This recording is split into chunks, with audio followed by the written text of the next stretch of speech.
الحمد لله رب العالمين، والصلاة والسلام على أشرف الأنبياء والمرسلين سيدنا محمد وعلى آله وصحبه أجمعين.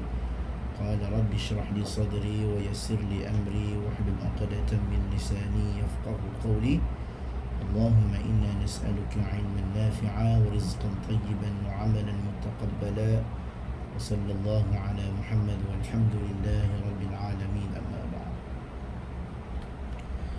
Alhamdulillah, hari ini kita akan tadabbur salah satu surah yang menjadi lazim dibaca oleh masyarakat Islam keseluruhannya, dan surah ini dihafal daripada kita kecil. Selain daripada surah Al-Ikhlas, Qul huwallahu ahad, surah ini juga menjadi surah yang sering kita hafal dan menjadi zikir pada mulut-mulut kita, insya-Allah. Kita pergi kepada pengenalan surah. Kenapakah surah ini dinamakan surah Al-Falaq? Kerana diambil daripada perkataan di akhir perkataan ayat pertama, Qul a'udzu birabbil falaq. Falaq ini maksudnya adalah waktu subuh. Walaupun sebahagian para ulama menyatakan falaq ini adalah makhluk-makhluk, cuma yang paling tepat adalah pada waktu subuh. Yakni surah ini digalakkan untuk dibaca pada waktu subuh dan pada waktu petang, kerana di dalam surah ini mengandungi ayat yang berupa perlindungan. Nanti kita akan kisahkan bagaimana surah ini diturunkan. Surah dan surah setelahnya, surah ini yakni surah Al-Falaq, dan surah setelahnya yakni surah An-Nas, Qul a'udzu birabbin nas. Nanti kita akan bahaskan juga pada minggu hadapan, insya-Allah. Surah ini dan surah setelahnya yakni surah An-Nas diturunkan secara bersamaan. Surah ini dan surah An-Nas diturunkan secara sekali. Oleh kerana itu, kedua-dua surah ini dinamakan Al-Mu'awwidhatain. Al-Mu'awwidhatain yakni surah-surah pelindung. Dua surah ini merupakan surah-surah pelindung. Kenapa surah ini dinamakan sedemikian? Kerana surah ini adalah surah yang diturunkan kepada Nabi. Dalam riwayat yang disebutkan bahawasanya Allah menurunkan surah ini ketika Nabi SAW terkena sihir. Surah ini merupakan surah Madaniyah yang diturunkan kepada Nabi SAW setelah berhijrah ke kota Madinah. Sebahagian ahli tafsir menyebutkan bahawa sebab turunnya surah ini adalah ketika Nabi SAW disihir oleh orang Yahudi yang bernama Lubid bin Al-A'sham di Madinah. Akhirnya Nabi pun disihir beberapa lama.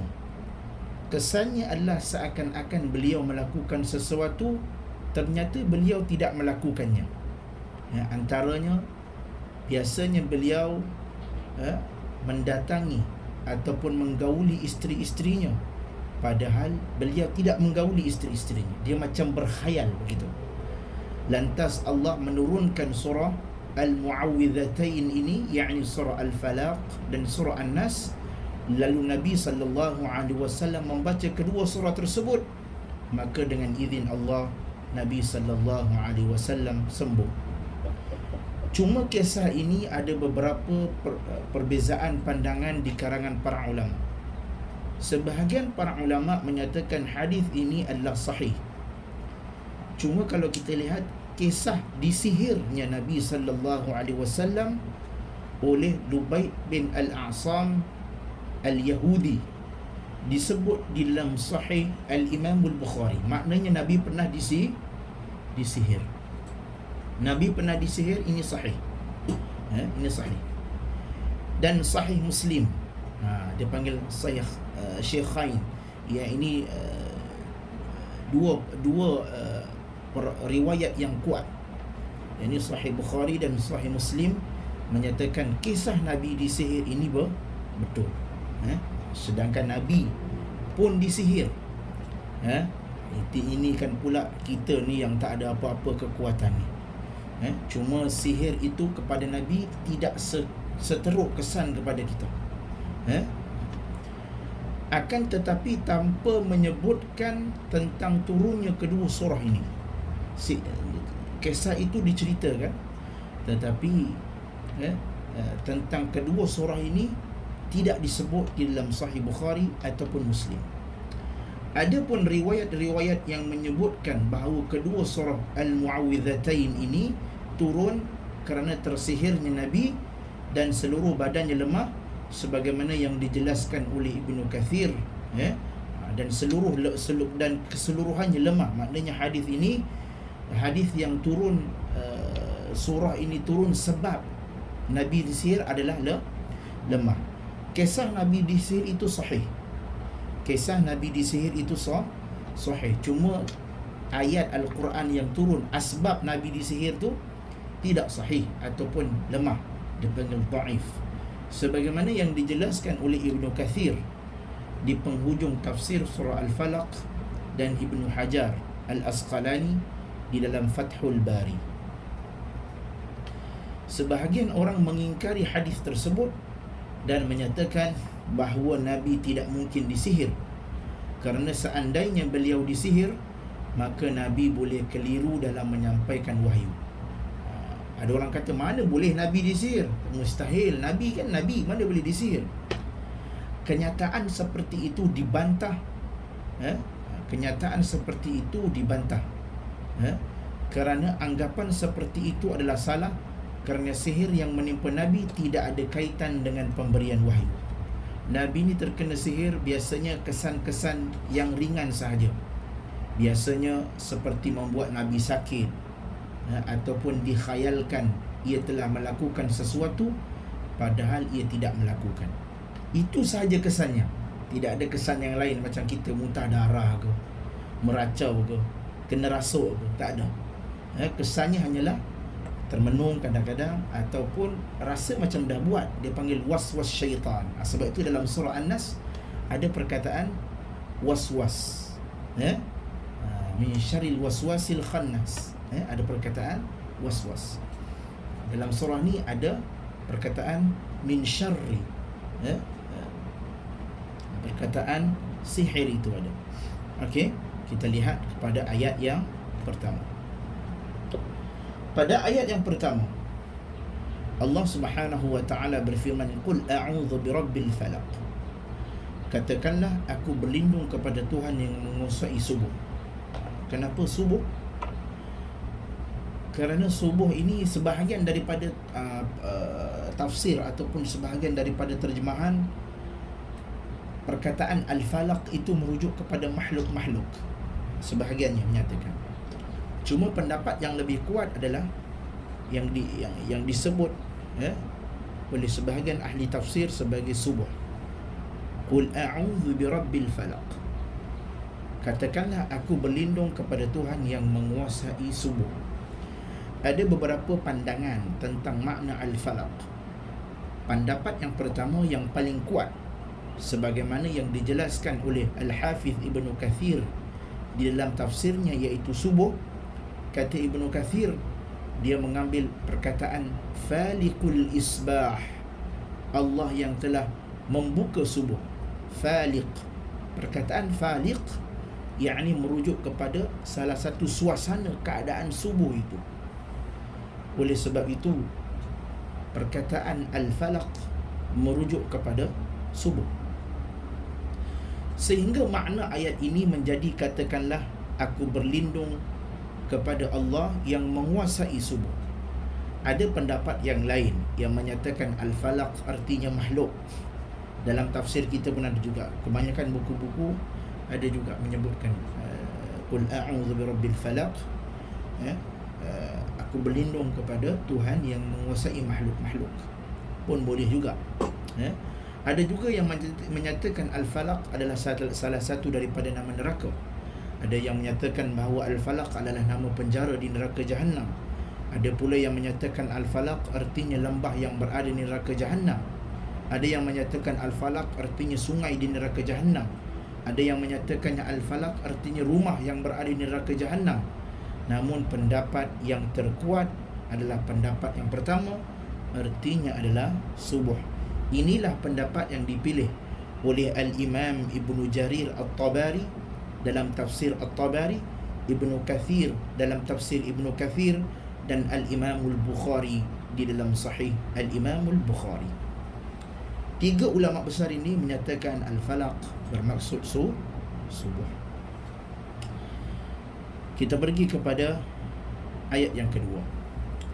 Ayat yang pertama merujuk kepada kita seolah-olah berdoa kepada Allah. Katakanlah, Qul a'udzu birabbil falaq. Ayat yang pertama merujuk kepada kita mohon perlindungan. Perlindungan apa? Min syarri ma khalaq, daripada kejahatan makhluknya. Kata ma pada ayat ini adalah ma al-mausulah, yakni sehingga maknanya adalah berlindung daripada keburukan segala sesuatu yang Allah ciptakan. Yakni Allah menyuruh kita berlindung daripada segala keburukan, kerana bahkan kadang-kala ada benda-benda atau orang-orang terdekat yang kita ada pun orang-orang yang terdekat dengan kita yang mempunyai keburukan. Bahkan kadang-kadang isteri, suami, anak-anak kita pun kadang-kadang mereka akan mendatangkan keburukan. Bukan keburukan maksudnya benda yang tidak baik, tapi kadang-kadang mereka ada sedikit mengguris hati, menyentuh perasaan. Ada kadang-kadang anak yang degil, ada kadang-kadang suami kita ni buat tak tahu saja.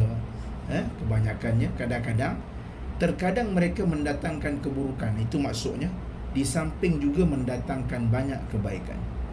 Sebab itu kadang-kadang doa ayat ini boleh kita doakan ataupun kita bacakan kepada anak-anak kita yang ada masalah. Juga kita untuk kita dilindungi daripada mara bahaya. Sebab itu surah ini sangat penting, yakni surah Al-Falaq.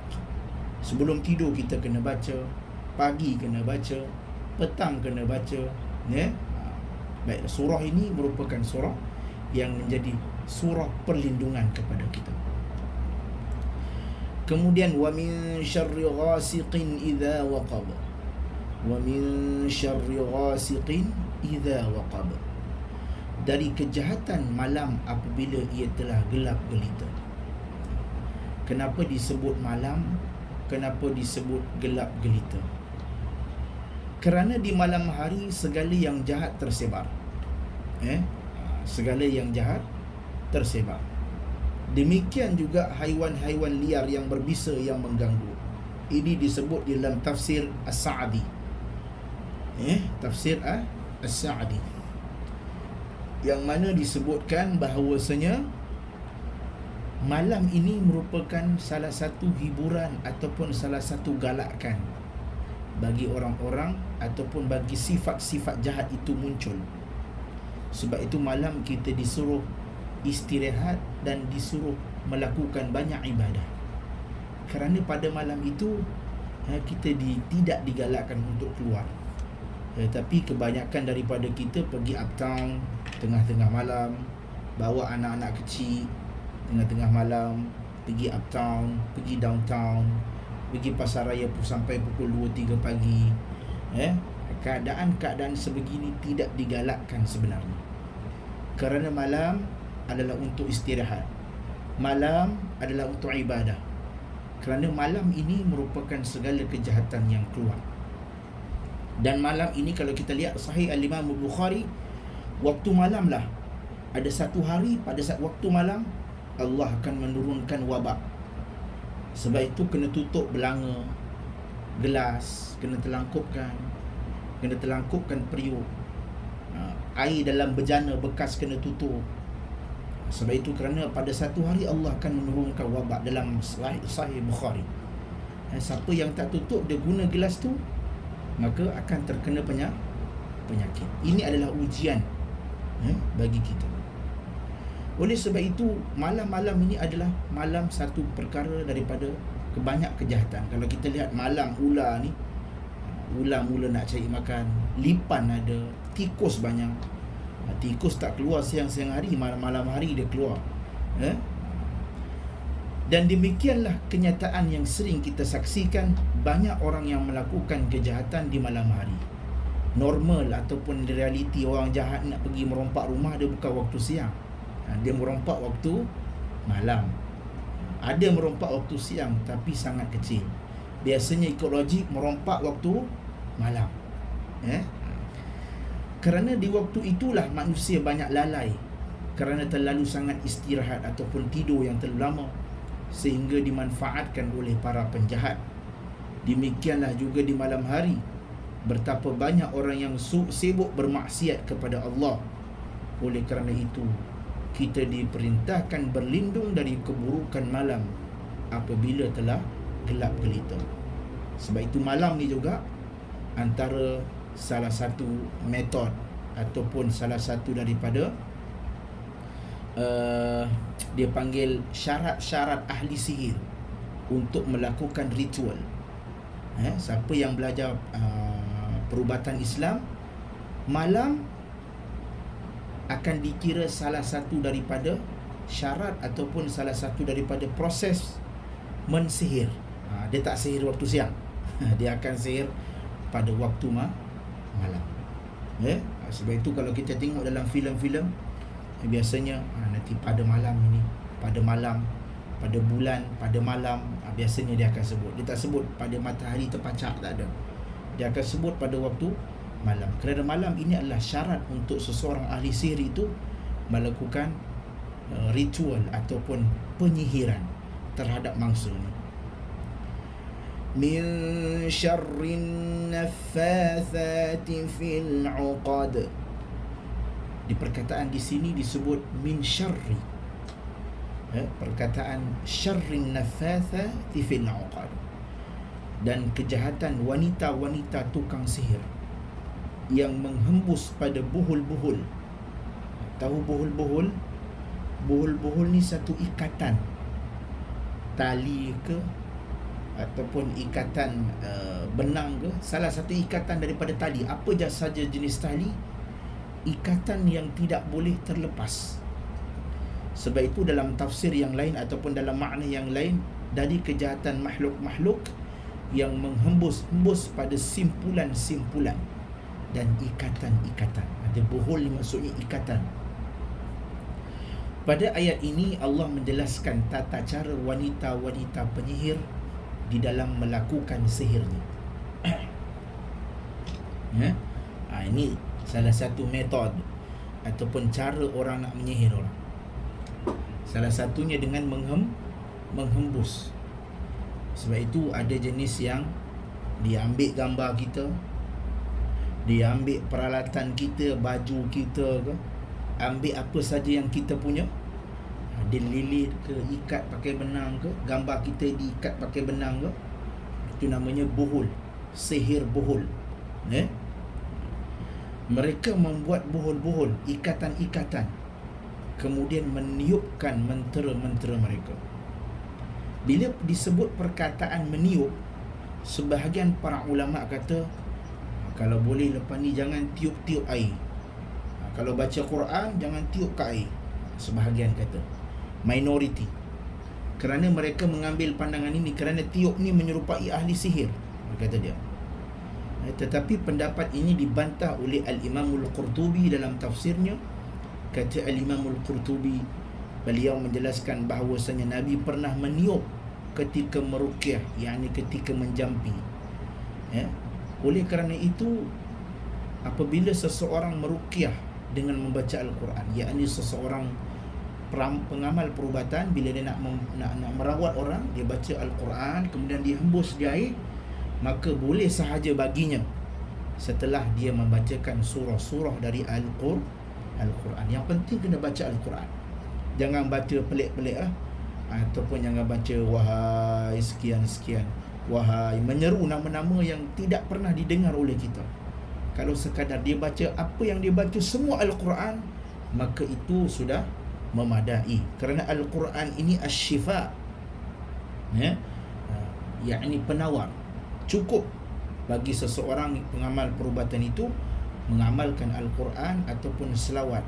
Selain daripada itu, apa-apa saja seruan yang merepek, maka tidak disyorkan untuk kita berubat padanya, kerana takut-takut dia panggil khadam dia.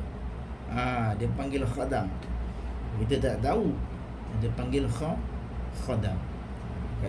Kita tengok macam bahasa Arab, kan?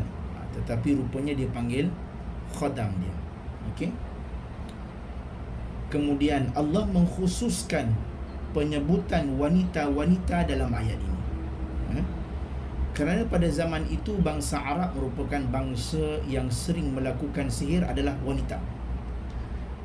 Maknanya perempuan ni pada zaman dahulu, pada zaman jahiliah, perempuan ni dia antara tukang-tukang sihir.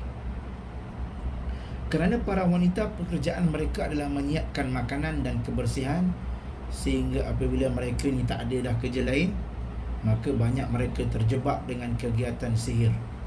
Ini disebut dalam At-Tahrir wa Tanwir. Ada juga yang menyatakan jika wanita itu menyihir, maka mereka lebih hebat daripada laki-laki yang menyihir. Sebab wanita ni dia punya sifat dendam ni tinggi. Perempuan ni dia penuh dengan emosi. Lelaki ni kalau kata diusik sikit bolehlah, maaf. Tapi kalau perempuan ni dia emosi, dia akan simpan, pendam, itu sifat perempuan. Maka perempuan ni kalau dia bala dendam, memang dia bala dendam betul-betul. Sihir dia lebih hebat daripada sihir laki-laki. Oleh kerana itu, keburukan jiwa yang ada pada wanita penyihir tersebut, yang sifat dia, ataupun an-nafathat, bermaksudnya jiwa-jiwa yang jahat. Sebab itu dalam setengah tafsir disebut pada ayat tadi, min syarrin nafathati fil 'uqad, daripada kejahatan makhluk-makhluk. Perkataan nafathat juga boleh dimaknakan dengan jiwa-jiwa ataupun makhluk-makhluk yang jahat, termasuklah lelaki mahupun wanita. Ini disebut dalam tafsir Al-Baydawi.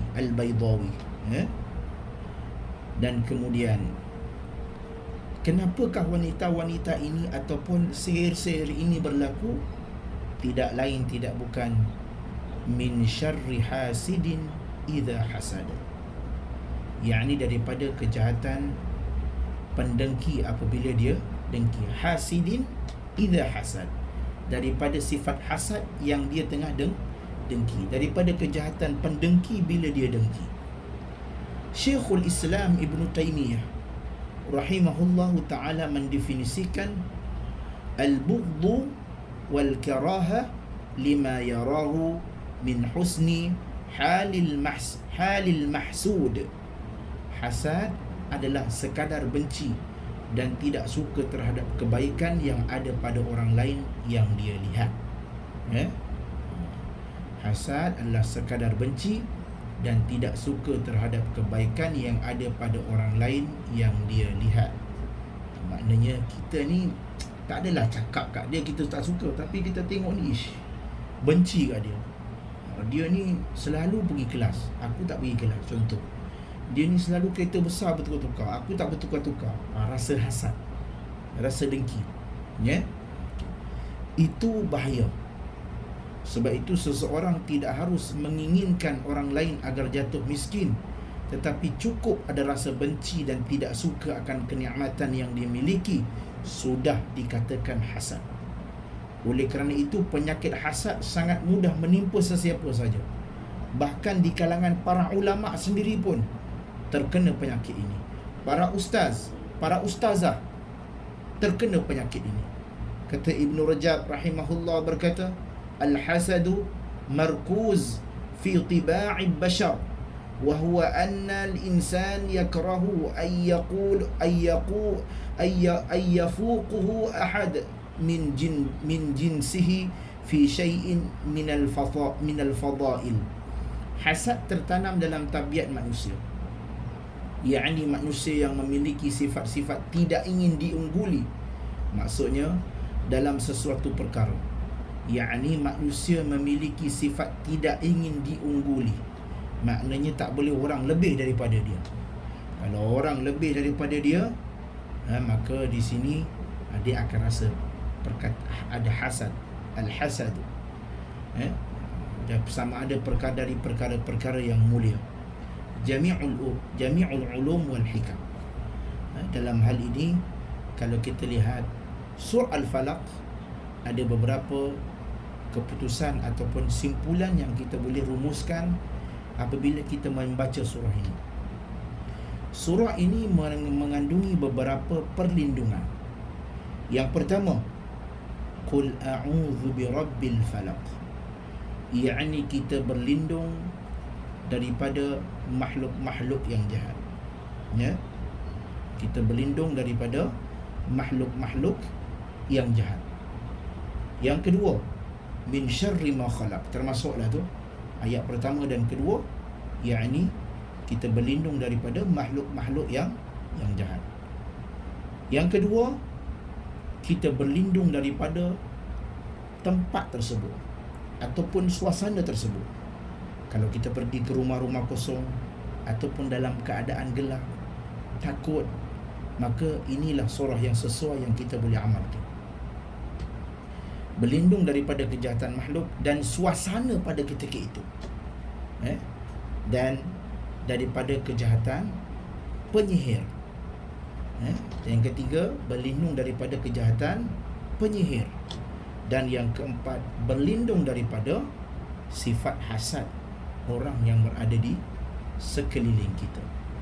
Inilah dalam surah Al-Falaq ini ada 4 perlindungan.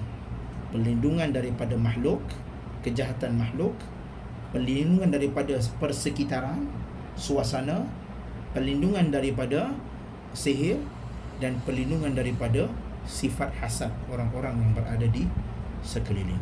Amalkan surah ini, hafal, kerana surah ini sangat penting untuk diri kita, jadi benteng, jadi panduan diri kita. Lebih-lebih lagi sekiranya kita ini antara orang yang popular, orang yang popular ataupun orang yang dikenali, ataupun suami kita orang yang dikenali, maka banyakkan mengamalkan surah-surah ini. Ada satu kisah yang mana suami dia ni orang yang dikenali. Satu kisah yang terjadi di Gombak. Ini kisah benar. Suami dia ni orang yang dikenali. Suami dia ni merupakan broker tanah. Kisah ini diceritakan kepada saya oleh anak dia sendiri. Kisah ini diceritakan kepada saya.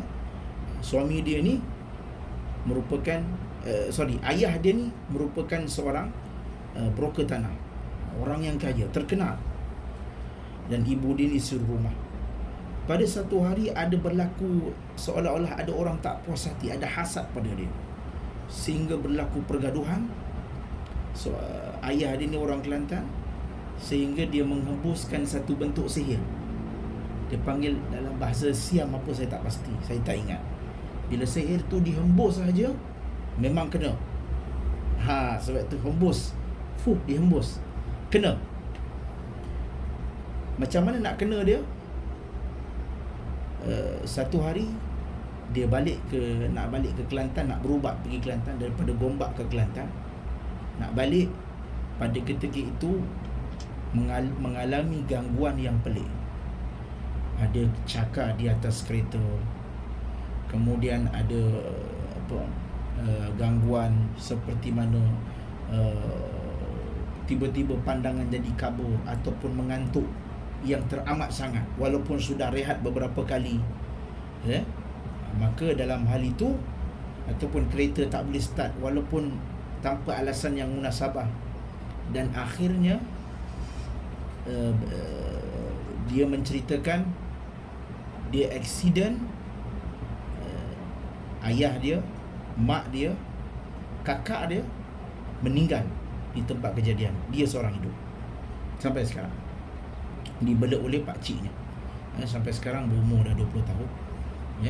Kisah ini menjadi iktibar bahawasanya sekiranya kita terkenal ataupun kita mempunyai ramai kenalan, maka amalkan surah ini.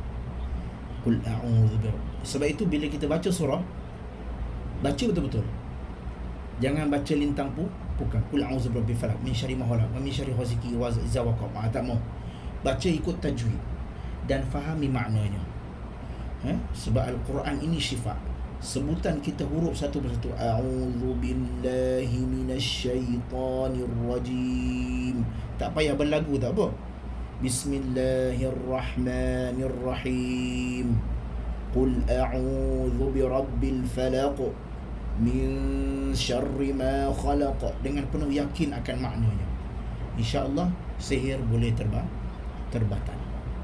Boleh terbatal. Ataupun sihir kembali kepada Tuan yang mengantarnya. Wallahu ta'ala alam. Mudah-mudahan ada satu yang bermanfaat pada hari ini. InsyaAllah kita jumpa lagi pada kelas yang terakhir pada minggu hadapan insyaAllah. Subhanakallahumma wa bihamdika nashhadu an la ilaha illa anta nastaghfiruka wa natubu ilaik. Wa sallallahu ala sayyidina Muhammad wa ala alihi wa sahbihi wa baraka wa sallam. Walhamdulillahi rabbil alamin. Assalamualaikum warahmatullahi wabarakatuh. Assalamualaikum.